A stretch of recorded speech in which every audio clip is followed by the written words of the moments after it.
नमस्कार दोस्तों, कैसे हैं आप सब। स्वागत करते हैं आपका फिर से आपके अपने YouTube चैनल पर। दोस्तों, आज इस वीडियो के माध्यम से हम एक प्रकार का और ब्याज पढ़ेंगे जिसका नाम है चक्रवर्ती ब्याज।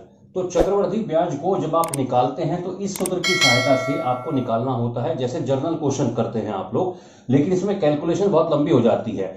तो आपको आज एक ट्रिक के माध्यम से चक्रवर्ती ब्याज जल्दी से कैसे निकालें वो हम सीखेंगे। लेकिन उससे पहले हम दिखा देते हैं आपको कि चक्रवर्ती ब्याज आप साधारण जिंदगी में अपने कोर्स में कैसे निकालते हैं।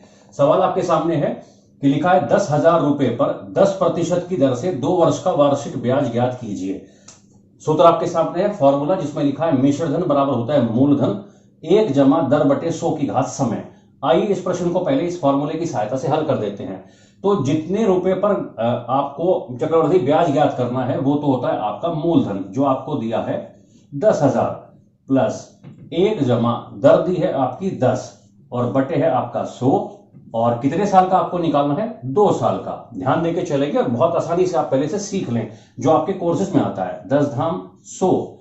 आप देखिए जब आप इसे हल करेंगे 10,000 गुना 10 एकम 10 और 11, जिसको 2 बार आपको लेकर चलना है। 11/10 आपने इसे इससे काट दिया। आप ध्यान से देखें, ये हो गया आपका 100 गुना 121, जो कि आपका आता है 12,100। ध्यान देंगे अभी ये केवल मिश्रधन निकला है जो आपका आता है 12,100। लेकिन जब आप इससे चक्रवर्ती ब्याज ज्ञात करते हैं तो वो होता है आपका मिश्रधन और माइनस मूलधन। मिश्रधन आपका आ गया है 12,100 और इसमें से आप अपना मूलधन घटा लेंगे जो कि है 10,000 रुपए। तो दोस्तों आपका ब्याज आ गया यहां पे 2,100 रुपए।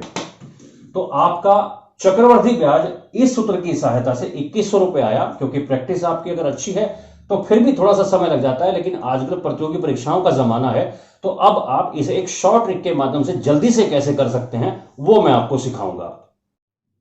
तो आइए जिस ट्रिक की हम बात करने वाले हैं वो ट्रिक बहुत ही शानदार है, बहुत ही छोटी है, तो पहले उसे समझ लेते हैं। देखिए, जब भी किसी प्रश्न में आपको 2 वर्ष का चक्रवर्ती ब्याज ज्ञात करना हो तो आपको कुछ फॉर्मूले याद रखने पड़ते हैं। 2 वर्ष के लिए 2:1, 3 वर्ष के लिए 3:3:1, 4 वर्ष के लिए 4:6:4:1, 5 वर्ष के लिए 5:10:10:5:1। ये आपको याद रखना पड़ता है। ये कोई ट्रिक है, इसके बाद वर्ष आप बढ़ा भी सकते हैं। देखिए, अगर आप शॉर्ट में इसको याद रखना चाहें तो आप इसे ऐसे याद रख सकते हैं 21, 331, 46, 41 एटसेट्रा। इसे बनाने में ज्यादा कुछ नहीं है। अगर आप वर्षों को बढ़ाना चाहें तो मैंने इसे कैसे बनाया है आपको बता देते हैं। 2 वर्ष के लिए तो बन गया 2 और 1। 3 वर्ष के लिए बनाने का होता है, जिन वर्षों का ज्ञात करना हो तो सबसे पहले आप उनको लिख दीजिए, जो भी वर्षों का लिखा है। उससे आगे के स्टेप लिखने के लिए आपको कैसे जाना है, जैसे पहले आपने 2 वर्ष के लिए लिखा 2 और 1, 3 वर्ष के लिए 3 लिखने के बाद अगला 3 कैसे आया, देखिए 2 और 1 कितना होता है 3, और फिर 1 हमने लास्ट में लिख दिया। ऐसे ही 4 वर्ष के लिए सबसे पहले 4।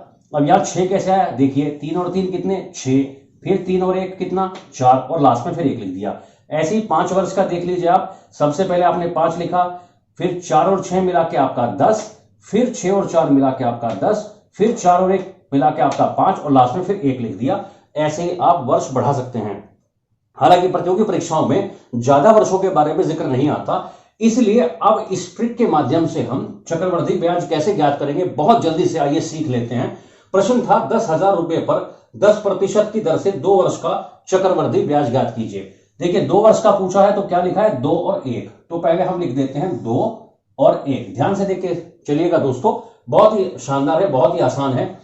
अब आपको पूछा है 10,000 रुपए पर 10% का। ध्यान दीजिए, आपका मूलधन यानी प्रिंसिपल कितना है 10,000, तो सबसे पहले आप 10,000 का 10% कर लीजिए, जो कि होता है आपका 1,000।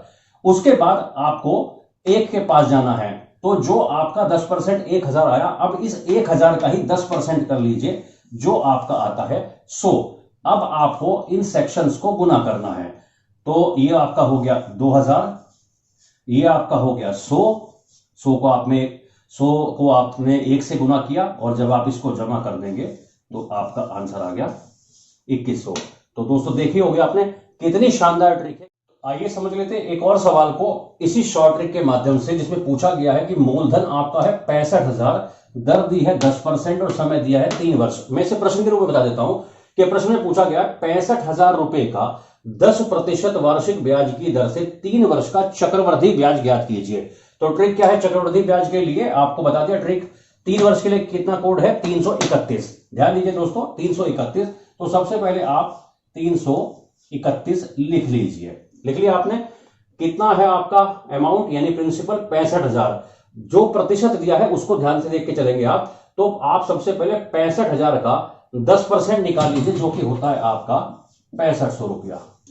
उसके बाद जब आप इस 3 पर पहुंचेंगे तो इस 6500 का आपको 10% निकालना है जो कि होता है आपका 650।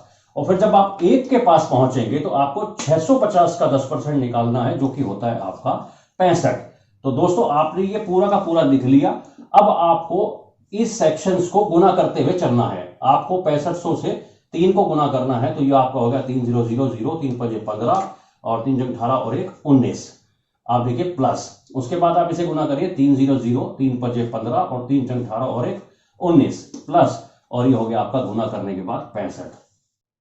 तो देख सकते हैं आप, आपने तीनों को अलग अलग स्टेप में गुना करना है। अब केवल इनका जोड़ करना है। जोड़ने के बाद, जोड़ने में आप सब लोग एक्सपर्ट हैं ही, आपका उत्तर आ जाता है 21,515 और यही आपका चक्रवृद्धि ब्याज है जिसे आप अंग्रेजी में कंपाउंड इंटरेस्ट भी कहते हैं। तो दोस्तों मेरे ख्याल में वीडियो आपको बहुत पसंद आया होगा और प्रैक्टिस आपकी अच्छी होने के बाद आप इसे जल्दी से अपने प्रश्नों को हल कर लेंगे। तो अगर वीडियो पसंद आया है तो इसे लाइक करिए क्योंकि आपके लाइक से हमें मोटिवेशन मिलता है, और वीडियो को शेयर करें। Thank you very much.